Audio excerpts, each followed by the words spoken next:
Dünya enerji bazarlarında neftin qiymətində kəskin artım qeydə alınıb.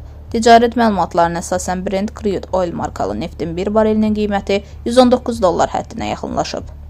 Bu göstərici son illərin ən yüksək səviyyələrindən biri hesab olunur.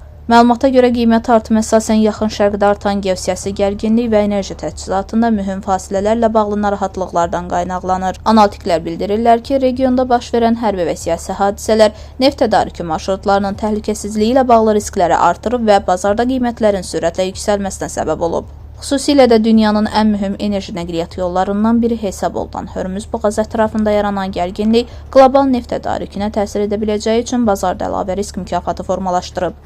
Bildirilir ki, bu marşrut vasitəsilə dünya neft ticarətinin əhəmiyyətli hissəsi daşınır.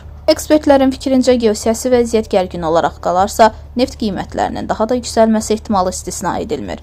Bəzi maliyyə qurumları qiymətlərin qısa müddətdə $120 və daha yuxarı səviyyələri də test edə biləcəyini bildirirlər. İqtisadçılar qeyd edirlər ki, neft qiymətlərinin artması qlobal inflyasiyanın yüksəlməsinə, nəqliyyat və enerji xərclərinin bahalaşmasına, eləcə də dünya bazarlarında maliyyə dalğalanmalarına səbəb ola bilər.